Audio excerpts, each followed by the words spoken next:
দেখবেন বইয়ের ভিতরে কিছু কঠিন অধ্যায় থাকে। সে যে কোনো বইয়ের ভিতরে দেখবেন ম্যাথে আছে, ইংরেজিতে আছে, বিজ্ঞানে আছে। দেখবেন যে প্রথমের দিকে অনেক সহজ হলেও বইয়ের মধ্যখানে অনেক কঠিন হয়, যেগুলো সবাই পারে না। দেখবেন যে ক্লাসের ভালো স্টুডেন্ট গুলোই পারে, আর যারা খারাপ তারা পারে না। পারে না কিসের জন্য আর পারে কিসের জন্য, সেটা হচ্ছে দেখবেন যে ক্লাসের ভিতরে যখন শিক্ষক সেগুলোকে বুঝায়, দেখবেন যে অনেক ছেলেপেলে কি বুঝে, শিক্ষকের কথাগুলো মনোযোগ দিয়ে শুনে এবং বোঝার চেষ্টা করে এবং করার চেষ্টা করে। আর এবং আবার দেখবেন যে প্রাইভেটের ক্ষেত্রে এরকম হয় যে প্রাইভেটেও দেখবে যে অনেকেই কি করে, যে স্যার যখন অঙ্কটা করায় তখন মনোযোগ দিয়ে দেখে এবং বুঝে এবং করার চেষ্টা করে। তখন মনে করেন যে তখন তারা চেষ্টা করার পরবর্তীতে কিন্তু তারা পারে। আর যারা পারে না তারা হচ্ছে কি স্যারের কথাগুলো মনোযোগ দিয়ে শুনে না কিংবা মনোযোগ দিয়ে দেখে না।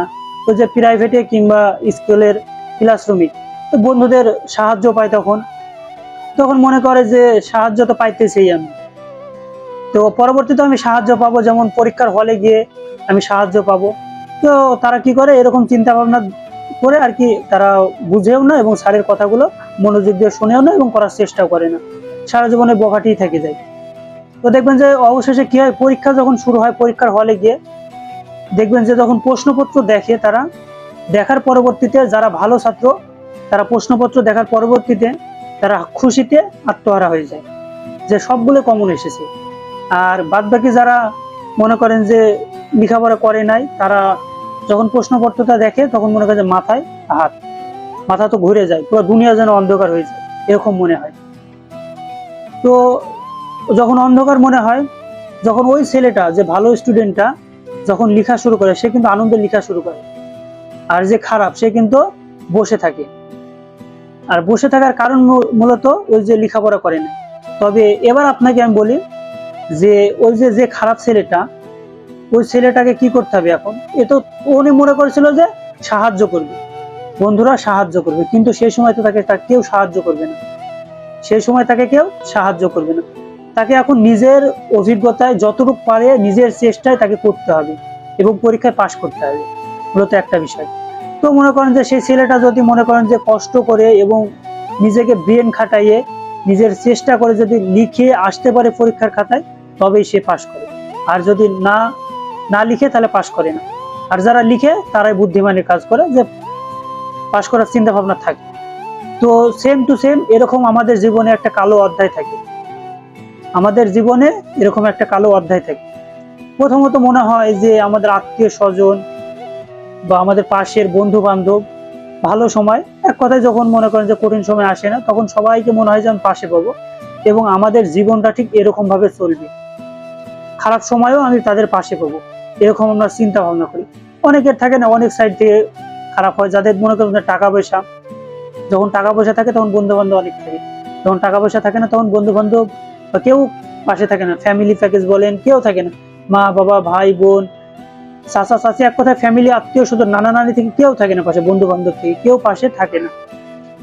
তো যখন পাশে থাকে না তখন কি, আমাদের নিজের জীবনকে, আমাদের নিজের জীবনকে নিজেই চেষ্টা করে কিছু করতে হয়। ওই যে পরীক্ষার হলের মতো, যে চেষ্টা করে যদি লিখে আসতে পারো তাহলেই তুমি পাস, আর যদি না লিখে আসো তাহলে তুমি ফেল।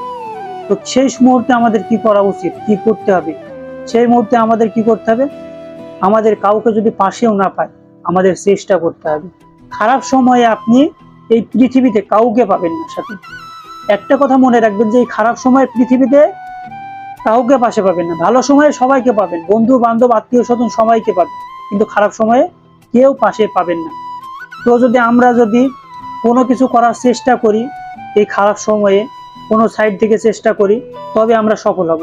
আর যদি আমরা কি করি, যদি চুপ করে বসে থাকি এবং ডিপ্রেশনে থাকি, আমরা যদি ভাবি না আমার হইতেছে না, আমার জীবনকে আমি শেষ করে দেব, তাহলে কি আপনি জীবনে ফেল, আপনি কোনো কিছু করতে পারবেন না, আপনার জীবনও শেষ, সমস্ত কিছু শেষ। আর যদি আপনি কি করেন, চেষ্টা করেন, ধৈর্য ধরেন, তাওয়াক্কুল করেন, তবে আপনি পাবেন। আর যদি ধৈর্য চেষ্টা না করেন তাহলে আপনি কোনো কিছুই পাবেন। আপনাকে ধৈর্য ধরতে হবে এবং কোনো কিছু করার চেষ্টা করতে হবে, চেষ্টা করলেই আপনি সফল হবেন। আর দেখবেন যে মধ্যখানের অবস্থাটা সবাই সবারই খারাপ যায়, একটা না একটা সময় প্রত্যেকটা মানুষেরই খারাপ যায়। সেই সময়টা ধৈর্য ধরে চেষ্টা করে চেষ্টা করতে হবে, তবে আপনি আমি সফল হব। আর যদি চেষ্টা না করি তাহলে আপনি আমি কোনোদিন সফল হতে পারবো না। কালো অধ্যায় থেকে আমরা কখনো বের হতেই পারবো না। যে কঠিন অধ্যায় আমাদের জীবনে, এটা কখনোই বের হতে পারবো না। তাই আমাদের কি করতে হবে, আমাদের এই কালো কঠিন অধ্যায় থেকে বের হতে হলে আপনাকে নিজেকে নিজে জীবনের সাথে লড়াই করতে হবে। আপনার জীবনের সাথে আপনাকে জীবনে লড়াই করে আপনাকে কোনো কিছু করতে হবে, তবেই আপনি সফল হবে। দেখবেন এই কঠিন অধ্যায় পার হওয়ার পরবর্তীতে কিন্তু আপনার জীবন অনেক সুখময় হবে। প্রথমের দিকে মনে হয়েছিল যে আপনি সবাইকে পাশে পাবেন, কিন্তু পাশে পান নাই। তাই বলতেছি, যদি আপনি আমি সফল হতে চাই, এই দুনিয়াতে কাউকে পাশে পাবো না, নিজেকে নিজেই চেষ্টা করতে হবে, নিজেকে নিজের সফলতা আনতে হবে। তাছাড়া কেউ আপনাকে সফলতা এনে দিবে না। তো বন্ধুরা, আমার ভিডিওটি কে কোন জেলায় থেকে দেখছেন অবশ্যই কমেন্ট করে জানাবেন। আর আমার এই ঘুরে দাঁড়াবো ইউটিউব চ্যানেলটি সাবস্ক্রাইব করবেন, আমার ঘুরে দাঁড়াবো পেজটি ফলো দিয়ে আমার পাশে থাকবেন। আর আমার ভিডিও দেখে যদি আপনাদের ভালো লেগে থাকে তো অবশ্যই আমার ভিডিওটি শেয়ার দিবেন। ধন্যবাদ সবাইকে। আসসালামু আলাইকুম।